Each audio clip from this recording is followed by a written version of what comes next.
Welcome you all to the webinar series of ForHumanity. This webinar series is focused on bias mitigation. This is based on a paper which was written by 4 of the ForHumanity representatives. One of them is the founder, Ryan Carrier, and 3 of the fellows of ForHumanity, Adam, Merve, and Shea. So we have all of them on this webinar. The idea today is to examine the specifics that the webinar, that the paper speaks about, and then understand how bias mitigation can work in the context of audit of AI systems. Welcome, all of you. Great. With that said, I'm going to be jumping onto the specifics of this webinar. It was fascinating paper to read, to look at it from a perspective of how bias mitigation can be considered from an independent audit standpoint. I just want to start with this question. Why bias mitigation is critical, Shea? What do you think, and why do you think it is critical in the context of audit of AI systems? Well, I think it's critical because this has been probably the single most talked about topic in AI ethics since AI ethics really became a thing. And a lot of the examples that we see coming out every day really focus on bias in algorithms. So either bias in the data or bias in the outputs of the algorithms themselves. The biggest example being the COMPAS recidivism algorithm. But there are many, many examples now, and we know that that's clearly a very important topic for the public, and the potential for discrimination and really violating the law and violating people's human rights is there, and it's real. And so we have to start talking about how do we deal with bias, with the understanding that there are many, many other ways in which you could harm someone algorithmically, but that because bias has been so important, we really need to tackle it head on. Absolutely. And I think you made a very valuable point there, saying that it is necessary for us to tackle it head on at this point in time. I'm just a little curious to understand more from Adam, he having spent a lot of time in the standards board or standards environment, as so to say. How do you see the current practices evolving with reference to bias mitigation, and how do you perceive that at this point in time in terms of maturity? So there are lots of high-level ethical guidelines out there that often cover lots of things around bias. But what I found when I first hit a system that I needed to de-bias, as it were, is there is no technical standards out there. Every company I talk to that's doing things well has some expert data scientists that are kind of making it up as they go along. And there's a few consultancies that can help you with this kind of thing.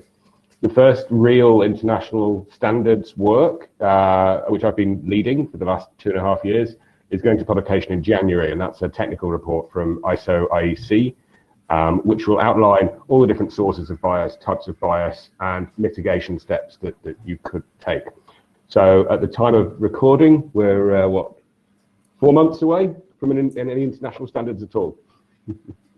That's interesting to know that there is something coming along the way with regard to the bias mitigation standards as such. But this also brings in another important point to know what are the current gaps that exist in terms of bias mitigation. Ryan, would you want to jump in and then share your perspectives on what current gaps do you see at this point? And how do you see that accentuates the existing risks of bias in that sense? The gaps that I see are largely in awareness and in ethical applications or instances of ethical choice, and I know we'll talk about that, as applied to bias or de-biasing data sets, then in terms of algorithmic construction and then in terms of outputs. And I also see a gap of precision. So in a lot of ways, what happens is the issue gets conflated into bias and fairness, the law, but also actual practical data science and dealing with bias as a specific term and definition. And so it's getting into the details of how to manage this risk that I see the gaps of, and the awareness of applications of instances of ethical choice. And we'll talk about benchmarking. We'll talk about the relativeness of a training data set versus a testing and validation data set. And so when we went to draft the paper, what we realized pretty quickly was the need to break it into smaller pieces, smaller chunks, make sure that the definitions were very clear, what the goals of each step along the way were, so that we could tackle only part of the problem. And the use of the word mitigation is very important in this process, because what we want to make sure people realize is that what we aren't talking about is elimination. It's impossible. And so now what we need to do is best manage the risks associated with bias. Part of that is taking the steps that we've outlined in the paper, but part of it is disclosure, transparency, more discussion, and feedback loops that are virtuous feedback loops that identify better and better and better ways to handle these risks. Absolutely, I think that's a very important perspective that you're bringing in, and I could see that through the paper also, where you're speaking about exploratory data analysis, benchmarking, and reasonable representativeness of the data, and also disclosure standards, as the case may be. That brings me to one of the specific points that I wanted to ask Merve is the paper speaks about protected category variable or proxy variable, right? I just wanted to understand what this means, because personal data is clearly classified in many regulations, right? Protected category variable may also have a specific reference. By giving that context, it will be very helpful for audience to get a more in-depth understanding of the paper in specific. Yeah, absolutely. So what we mean by protected category variables are those categories or features of data that are defended by laws, that are codified to ensure fair and equal treatment of people, of groups. So, for example, you might say race or age or gender, sex, ability, sexual orientation, etc. But it really depends on the jurisdiction and that particular, the categories that we want to protect in that particular jurisdiction. So, for example, what you protect with Civil Rights Act in Title VII and Civil Rights Act might be different to New York City. Anti-discrimination codes might bring extra stuff. Equality Act in UK might bring something totally different. So the audit criteria that we're talking about respects the jurisdiction, and it's agnostic in that sense. The proxy variables themselves, they are those features of the data set that strongly correlate with those categories that I just mentioned. So even if you think that you're not using a legally protected category, because you have some features in the data set that very strongly correlate with, say, age or national origin or religion, whatever, that you might still make biased decisions or discriminative decisions because they stand in for that featured category. Absolutely, I think that gives a lot of clarity when we're speaking about the protected category variable. I understand that this comes from the point of the relevant regulatory jurisdiction that we may be looking at, or relevant regulations, as the case may be. I just wanted to jump in to understand, there was also a specific mention about statistical characteristics of the data while doing an exploratory data analysis. I just want to get your perspective, Adam. How do you see that, and why is that very important in this context of bias mitigation? Well, statistical characteristic is essentially any measurable property of a set of data. And it's talked about in the paper in the context of understanding the statistical characteristics of your training data and your testing data. But statistics permeates everything we're doing here, and not because machine learning is using statistics. It's partly because we're often looking at large data sets and need to use statistics to understand it. And it's partly because we need to think about statistics when we're actually testing for things like bias. If you think about a picking machine, which has an algorithm, and it has a population of 4 widgets to pick, 2 of which are type A and 2 of which are type B, how would you determine an unbiased result? If you said, well, an unbiased result is it picks 1 of type A and 1 of type B, you'd be wrong, because there's only a population of a third that it would pick an A and a B from a population of 4. So there's quite a lot of statistical techniques that need to be used and implemented throughout the bias mitigation process. Typically, this means that this will have an impact on the sampling itself, right? And how do we look at the sampling in the context of audit, Ryan? So we want to understand the sampling process. We want to disclose the sampling process. We want to be transparent. We want to ensure that we don't introduce bias right from the very beginning, just as Adam said, in terms of understanding what the data set looks like, and then how we begin the process to train models. And so the application of audit criteria is to ask key questions along the way and ascertain compliance criteria, compliance satisfaction, to ensure that we avoid sampling bias right out of the gate before we even train the models. And so it's very much about taking building block approach, step by step. Are we avoiding bias as much as possible? Again, using that word mitigation. This would mean that we're actually speaking about something where we have a context that we are aware of, and the data and domain-related awareness exists. And if you're looking at sampling, there will also be considerations of how balanced the data set is and how distributed the variables are, so to say. Is that right? Absolutely. The new EU Artificial Intelligence Act, for example, requires a high level of data quality. It also requires representativeness, which is one of the first times we've seen at least proposed laws to require that there is thoughtfulness and consideration to all impacted groups, not only in the outputs, which the world's been decent at over time, right? We do focus groups, we see impacts on different groups, and if those are adverse impacts, we take steps, or the law protects that.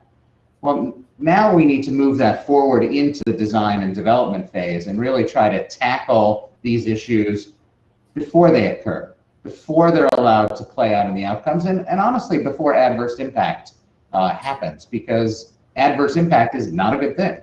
And we want to help protect people in advance, not remedy bad things. And so that's... I know you guys are working on part 2 and part 3 of the paper, which covers the other parts of the whole bias mitigation process. It's good to hear from you about the representativeness that you mentioned and the reference to the EU regulation. I just want to pick this thought and then ask Shea about, in these cases, we would definitely need a benchmark. Right, there should be a benchmark for us to understand the data and then see how the threshold works, because this is going to be very relative and very contextual. And how do you see that in this whole context, and how reasonable the benchmark should be? Yeah, so this is one of the tougher questions that the paper tries to address, because well, let's first talk about the reasonable benchmark. Benchmark means simply we have some reference point, right? And the reference point can be lots of different things. So when we're talking about how representative the data is, often we're talking about percentages. What percentage of the data is coming from a particular group or some intersection of groups? And what we're proposing in the paper is that benchmark be explicitly stated. And so then we come to the term reasonable. What do we mean by reasonable? Reasonable can also be a lot of things. and it has a sort of specific legal definition. But in essence, it's what can you defend? What can you have tell a sort of reasonable story that other people might come to the same conclusion, that that's a reasonable benchmark. And oftentimes it will be depend on context. So if you have an algorithm which is supposed to work in a particular region, a reasonable way to start approaching it might be to ask, what's the distribution of these various classes within the region where the algorithm is operating? That's a reasonable starting point. But then there's other cases where bias could be already operating in society. In fact, it always is, and we have a very unequal society. And so then you bring in this idea into reasonableness. Do we need to take into account the fact that we already have an unequal society? And we go over this in the paper, and it's not an easy answer. And a lot of it comes down to we need lots of stakeholders having input and people who have expertise in this area to weigh in on what reasonable really means, so that we can get those benchmarks sort of hammered down before we start. That's really helpful, Shebron. And I just want to go to Adam to check. He was nodding when you were actually responding to the reasonableness point. I just wanted to hear from him on what thought was running in his mind when he was actually nodding his head on the reasonableness. Yeah. I think I was nodding when Shea was saying that it was really hard. We had a lot of Zoom meetings trying to get our heads around how you get to the bottom of reasonable data. Yeah, absolutely. It also brings in a lot of complexity in interpreting it, because it's going to be extremely contextual, situational, and geography specific, and there could be differences within the geography also. So if you're looking at a global organization which has an algorithm which they're actually running across different regions, then the specificity to which somebody needs to look at the statistical characteristics that you mentioned about is going to be very, very at a nano level, at a minute level, for them to be able to see if there is indications of bias that they're trying to balance upon. But this also means it's a matter of what choices somebody has while dealing with this, right? Whether ultimately we're speaking about bias. Bias is either constraining choice for somebody or a prioritizing choice for somebody else, right? In both ways, there's going to be an impacted party, so to say. How do we see this from the ethical lens, and how does it relate to the audit criteria, right? It would be good to understand that part.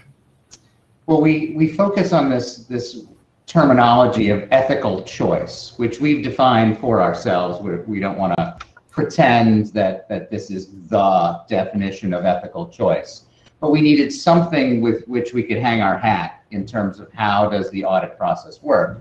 And this is an awareness of the need for a moral framework to be applied to these issues and challenges, and a declaration of what that is, and most importantly, a transparency about when these choices are made. If this is done in a reasonable, upfront, transparent sort of way, what it provides is the ability to have a feedback that isn't negative, that isn't attacking, that isn't, you made this bad choice and you hurt me. It's, I see the choice that you made. I disagree with the choice. Here's why I disagree with the choice. Let's discuss it and make it better. And so when we talk about the reasonableness of these benchmarks, what we really want to focus on is why? Why did we choose it? And one of the examples that we use in the paper is to talk about, well, what's a reasonable benchmark if I want to hire an undergraduate with a computer science degree and I want to focus on bias related to gender? A very reasonable benchmark would be the split of men and women in the world. That's reasonable and defensible. But remember, there's other features to that test and that hiring and that process. It's an undergraduate and it's with a degree in computer science. And so then we have to go and we have to see that, unfortunately, because of historical embedded societal bias, a reasonable benchmark here might be 82 to 18, which is the ratio of males to females getting computer science degrees today. Well, is today's measure reasonable? 2 years ago, it might have been 16% to 84%. Is it the trend? So you can see there, and I think Shea used the word perspective. Perspective is everything here. Where do we want to start? What time measure do we want to take? And where do we want to be in the debate of if this is reasonable or not? So when it comes down to these instances of ethical choice and benchmarking in particular, it needs to be this understanding that a choice is being made. And we want the ethics committee, we want those who are being governed by this audit to know how to think through, explain, and then activate their decisions in this space. And so when it comes to ethical choice, that's what we're focused on. One of the key things about independent audit of AI systems is the extraction of instances of ethical choice away from untrained professionals. People who aren't even aware that they've made instances of ethical choice and then aren't trained on how to do it. And providing it and moving it into the area of the ethics committee where we can provide an advanced training on how to handle these key issues. Yeah, I think you brought in some very important points in this, both in terms of data representativeness and also speaking about how it should deal with missing data. Right. I have a specific question to deal with. I would want to come back to you on that particular point. But before that, I just wanted to ask Shea on this. What is necessary for us to consider reasonableness? Are there thresholds that you would want to consider, and how would somebody determine the kind of thresholds? Well, so I think asking the questions that Adam just mentioned is the starting point, and getting answers to those questions.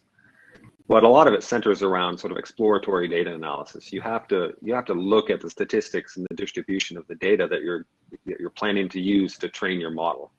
And that's something that has been around for a long time. Data scientists know how to do that. And the hope is to connect the ethical piece with the data science piece so that they know what they're looking for when they're doing that analysis, which is not always clear. Typically, you look for correlations and to see if there are deficiencies or holes in the data. But you have to have the societal context at the same time to realize that those are holes that you're seeing, and those can translate into real harm when it comes out the other end. Another complication, which I think we don't mention as much, but this is going to be an iterative process, and it will in the end depend on what happens in the outputs or the type of model that you use. Like we focused on the data alone, but in some cases that could be affected by the type of machine learning model that you use. So as an example, if I have a model which is very, very complex, and I know that all I need is 1,000 samples from a particular group to fully characterize that group and do an excellent job making predictions based on that 1,000 samples.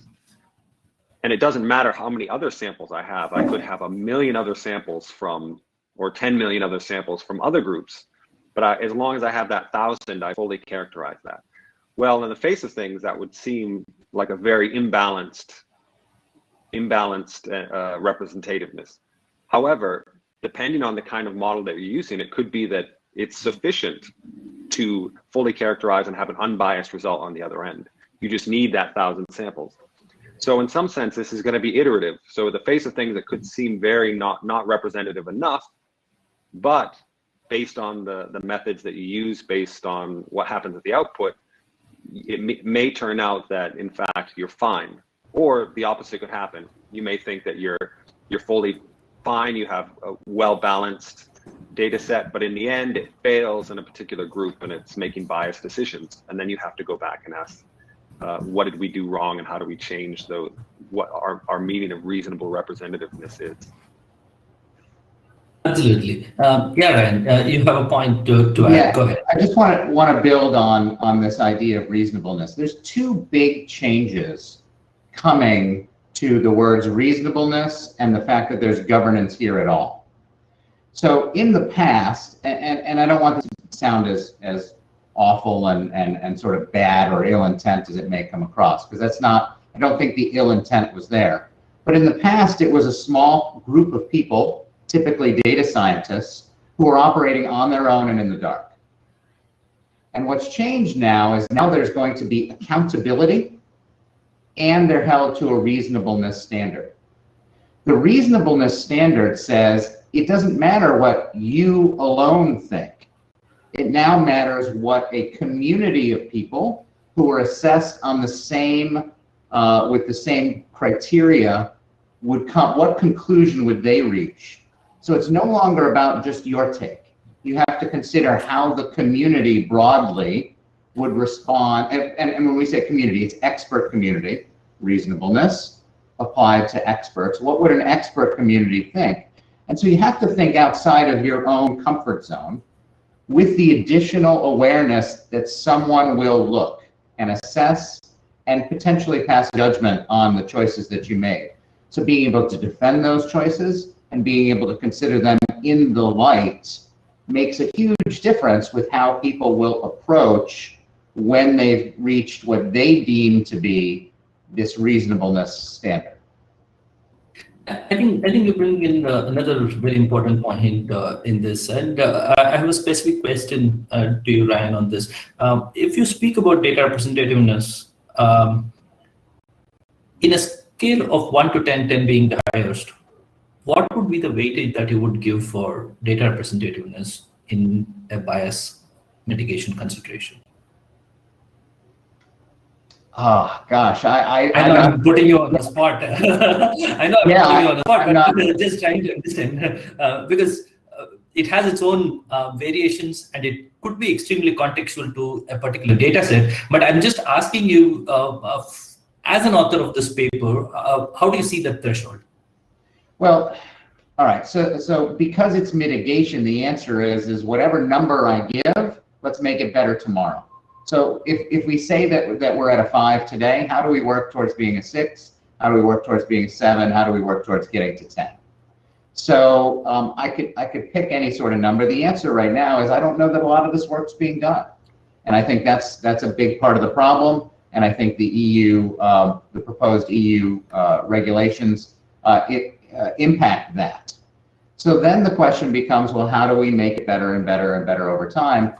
And again, representativeness, it's so contextual. So one population, one data set could be a 10, and the next one could be a 2. And then finally, you get back to Adam's original point, which was being representative doesn't even necessarily mean you're going to reach good conclusions or unbiased conclusions, right? So what we've reached one decision, which is that unrepresentative data sets are more likely to result in biased outcomes. Therefore, what can we do to mitigate a lack of representativeness and just take one of those kind of negative variables, one of those variables that's pulling us off the track and sending us in a different direction? Let's see if we can eliminate that or mitigate that. And so go to Adam. Maybe he's got a better answer than me. As Ryan said, it's context dependent. It depends on the scale of harm that can be caused. It depends on whether you're actually going to mitigate issues relating to representativeness in your algorithmic configuration and your selection of model. So it is quite a complex. It's quite a complex question to ask, Sundar. I don't think we can answer that fully. And even if we get representative data, you have to be aware that getting representative data might make the model less accurate for certain groups of people.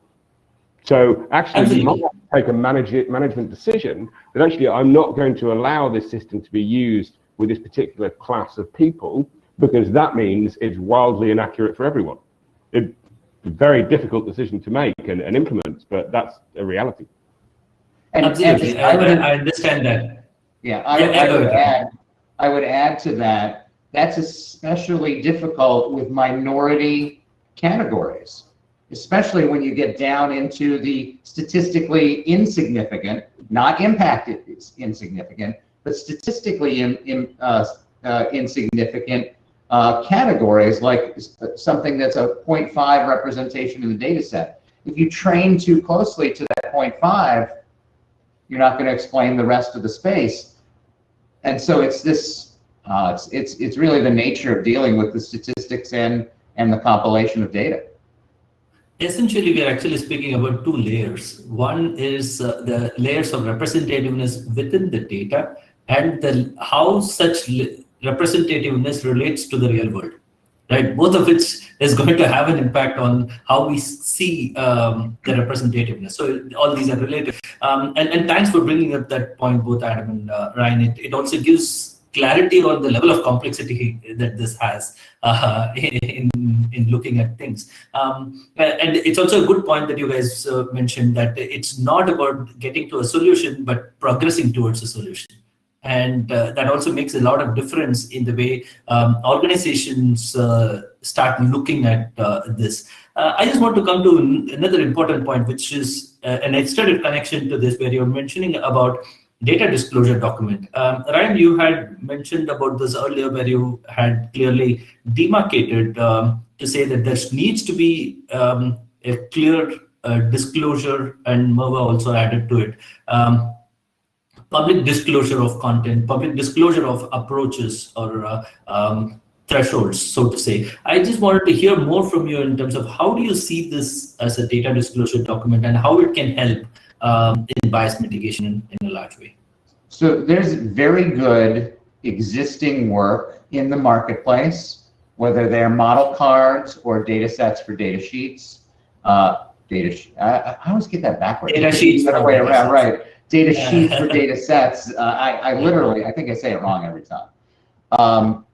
These are very valuable in terms of understanding, and we use a very specific term, the statistical characteristics of a data set. That is their agenda, that is their intent, is to uncover what are those statistical characteristics, and that is valuable for transparency and further thought and consideration about these data sets. Where a data disclosure document is different is that it is the next step, and one taken by the intersection between the ethics committee and a data scientist or a data science team that's working in model development. We want to reflect on the choices made, the reasons for those choices, and then the steps taken to mitigate bias. So this collection of information is what we want to put out in a transparent fashion to create the virtuous circle of feedback that we talked about before. We've started with good intent. I'm producing an algorithm now, right? And I've reached these conclusions, and I'm producing a data disclosure document. We've tried to do the right things. We've tried to take the right steps. Here are the steps that we took. Here are the conclusions we reached. We recognize we had to make some choices along the way. We did that in the context of this moral framework, which is publicly available via our code of ethics. Now that that's out there, the advantage of it being out there is in a societal context. If society has a problem with that or disagrees with that, they can feed back on that and say, you made a bad call, or you made a choice, or we disagree with that choice and here's why. But the point is now it's open for dialogue, not criticism, not hateful intent or badgering and attack, but a positive way to sort of reinforce and remedy when decisions are made that are maybe inconsistent with an overall societal view. And we have to be careful about even what that societal view is sometimes it might be one or two select people who are focused on this and who are loud, but maybe you're not representative, right? And so it has to be this balanced discussion about what are we trying to achieve and when are we going to make changes accordingly. I think from what you're saying, Ryan, it sounds to me that we are actually looking at a multi-stakeholder feedback kind of a model. By sharing a disclosure, it allows people to understand how it is measured, and if they have an agreement or disagreement to it, they have a way for them to respond to it, so that there is more transparency in the way it is dealt with. Is that what you're alluding to? Transparency and shining a light in dark places will remedy a lot of problems. And that's 100% what's going on here. And it's not that these were dark places by intent. They were dark places by process, or maybe a lack of a realization that that instances of ethical choice were happening in that space. And so all we're really trying to do and say is that there are choices being made. They are usually ethical choices, and they will impact people. So let's talk about those openly to get to better solutions. Yeah, this is helpful. This also brings in another aspect of how do we look at addressing bias with this. I know that you've already mentioned about one reference of multi-stakeholder feedback, disclosure, and making it more transparent. Shea, do you have any additional thoughts that you think are necessary for looking at it in bias mitigation context for data set? I don't know if I have anything in particular to add. I think the main difference is that compared to other kinds of documentations about data sets, we're doing a very specific thing here where this is tied to an algorithmic process. So it's not like we have a document that's describing how data was collected. And a lot of the work out there is really great in terms of focusing on really trying to uncover how did you collect this data, right? But what we're moving forward now, and we're saying this data now is going to get used in an algorithmic process or to train an algorithmic system. And we're forcing people now to explicitly state their choices. So you have to make some judgment call that was okay to be used to train a model. And so that's a big difference because it's tied to the outcomes in the end. And so forcing someone to make that, you can't just describe the data set in a very detached sort of way. You have to really make a statement that someone said that this was okay to use in an algorithmic process. And that automatically has that sort of accountability at the forefront of your mind now, because this committee or this person said that this data is good enough to use in an algorithmic process. And that's very different. And now that comes with consequences potentially. And so I think that's where we're folding in accountability into this entire process. And it starts with the data and will eventually end with the outcomes. But you have to start with that statement of someone made a choice. What was the choice and how did we make that choice? I think that's also a really helpful point for us to move towards the next set of things that we want to cover as part of this discussion, which is on how do we use this in audit of AI systems. Ryan. So we have a set of criteria that was enumerated specifically in the paper that goes step by step for how the process is essentially executed. These criteria are our submission for what the process ought to look like and what should be documented and defensible for audit compliance. Now, we are not the authority, and we don't want authority at ForHumanity. What we are is a service organization that provides these audit criteria to regulators, to governments, to control bodies. And we basically say, is this what you meant? And in doing so with our bias process, we are suggesting this is a reasonable way to mitigate bias through each of these individual steps. They may reject that. They may say, yeah, some of this is good, some of it's going too far. They may not be ready for it. They may not understand it. So there's a whole lot of work that has to be done here to take what we've documented as audit criteria and see if it is implementable in the eyes of those with authority. And so we have to wait and see. And that's part of our process, is the submission of these criteria to governments and regulators. In a way, that also actually extends to another aspect of how we are expecting this to evolve. But the nearest evolution I see is the EU regulations. So Adam, what do you think about the expectations one should have in syncing this bias mitigation approach within the EU requirements?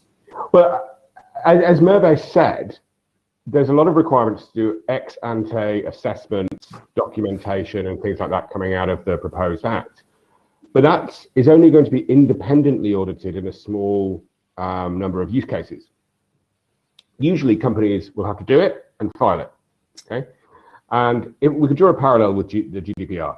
So under the GDPR, if you control personal data and you do almost anything interesting with it, you have to do a risk and impact assessment. If you send it via email, you have to do a transfer impact assessment, etc. So any kind of data related complaint that goes to the regulators, they call you and they say, can I have all your documentation, please? And in many cases, that documentation doesn't exist or is inadequate in its conclusions. As Shea said, the data disclosure document might be written in a very detached way. So I think actually the documentation is going to be one of the biggest tools for enforcement by the future regulatory ecosystem. That's really helpful. I think it's good to know that we're going to do a wait and watch game, but it's always good to have better practices that are adopted so that we are progressing from where we stand than stopping there. This brings us to the last section of our webinar. I'm going to throw up now pointed questions at each of you, which are more like a rapid fire. I just want you to quickly respond on each of those. So let's start with this. The first one goes to Ryan. Just tell the audience what are the two important essentials that one should consider in the context of bias mitigation for ethical choice. How it impacts ethical choice. Two important factors. Training and awareness. So fantastic. Yeah, let's leave it at that, and we'll build on that. Training and awareness. Yeah, it's rapid fire, so it's going to be that way. Okay, I'll go to the next point to Chevron. What is one important point for representative data? Just one point you think, if this is there, I think representative data is something which is going to, the process is going to kickstart. I understand that it's not going to be all-inclusive, but at least the process is going to kickstart. So one point of, not sure I understand the question necessarily. Read our paper. Yeah. That's the one point we want to take away. Yeah. So my question necessarily was that if there is one important point that you want to highlight to say that what would make a data representative, right? At least what would be the starting point to make the data representative? What would you say? I would say ask yourself the question, for every group that is represented in the data, is that number going to be effective at doing what I want to do or not? Perfect. I think that's really helpful. Adam, the next question is to you, and this is again connected to the data and reasonableness and statistical parity. If you want to say what is most important to look at it from a data perspective, is it the statistical, if you want to rank it in terms of priority, the statistical accuracy or completeness of the data, right? Or the data that is inadequately captured. Let's say if you're actually speaking about a certain race, it's not possible that all race details are representatively captured in a data set, which could be myopic, or missing features, partially missing features. If you want to put it in terms of ranking, how would you rank them? Unfortunately, in terms of priority? It depends on the context. It entirely depends on the context. That I understand, but if you want to actually give a kind of ranking, what should somebody start with? Because almost all the data set are going to have all these three problems in one or other way, right? What should they start with? They should start with the data that they have on hand, or they should start looking at whether the data is complete in that perspective, and then start examining them further. Can I jump in on that? Depends. Go on, Merve. Go on. They should look at the data set that is an answer to their question, not try to fit a data set to the question that they have. We see that a lot you're buying data sets, you're getting open data sets and trying to flex that, trying to fit that to your question. That's not a best practice. I actually think that is a fantastic point that Merve just made, because what's happening is there's a certain set of groups, bodies that are building these data sets and making them available. And so part of what's happening is it's almost a reverse engineered, I have an idea, let's apply it to this data set and see what happens.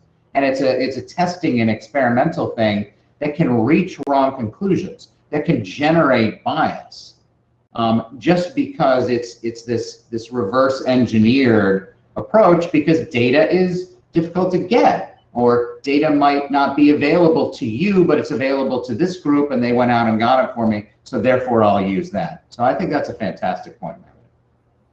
Perfect. And this is the last question, Narayanan, it's going to go to you again. In terms of what are the 3 governance priorities somebody needs to consider while they're actually dealing with bias mitigation? You mentioned about the point of ethics committee.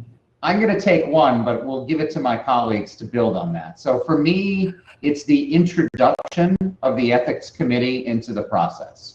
So the idea that there's an objective entity with skill in understanding these issues, who is helping you as the engineer team, as the design and deploy team, helping you avoid confirmation bias and sunk cost bias, which I think are huge sources of problem in the development in terms of getting to bias. And so I'll offer one, which is introducing an ethics committee and that objectivity. But let's see what everybody else would build upon in terms of that accountability structure. Merve maybe first? Yeah, I would say clear-cut responsibilities across the board, across the organization. That diffused and distributed responsibilities is a cause of a lot of issues right now. Everyone can say, it's not my job, it's not my problem, above my pay grade, but we need to have clear-cut responsibility and accountability. Perfect. Any additional thoughts, Shea and Adam? Documentation, I think, is crucial of the model, but also of the chain of custody of the data and the decisions that led up to the deployment. Oh, fantastic. Go ahead, Shea. Yeah, I think I would add probably the multi-stakeholder feedback would be, I mean, the most important thing is remembering that we're talking about people in the end. It's not just data, it's data as it pertains to people. And so getting feedback from stakeholders forces you to sort of conceptualize who these people are and figure out who's impacted and what do they have to say about it. I think that's a big important step. Fantastic. And go ahead. I would build on that as well, which is the law is not up to speed here. Plain and simple, we see bias and the subsequent adverse impact. We see that in hiring in the United States, for example. But we don't see it in many, many, many other places, maybe fair housing as one other example, okay? And so what we need to do is recognize that we are using all of these systems now to reach many conclusions which impact people's rights, freedoms, access to goods and services. And therefore, having bias mitigation present will help to reduce adverse impact or biased outcomes for many of these different areas. And currently the law does not reflect the demand or need for this. The EU Artificial Intelligence Act starts to head down this path. Many jurisdictions are behind. Perfect. I think this is a great way for us to close the session at an overall level with 4 key recommendations on the governance side of things. It starts with having an ethics committee, having clearly defined roles and responsibilities, having clear documentation, and also having multi-stakeholder feedback in this whole, and having that feedback loop to enable conversations in addressing bias. For all the audience who are looking at this webinar, I highly recommend you to look at the paper. The paper actually speaks about dealing with bias in data sets. As we discussed in detail, it's covering aspect of representativeness of data and data disclosure document. You may want to examine that, and in projects that you're working on or initiatives that you're taking, you may want to see how it fits in and contributes to your efforts towards bias mitigation. As the speakers already said, it is not about having a perfect solution, but it is about progressing from where we are. I want to really thank all of the panelists and for their time and efforts, and I really appreciate the kind of content that they've brought in this paper. Thanks, everybody. Have a good evening. Bye-bye. Thank you, Sundar. Bye-bye. Thank you.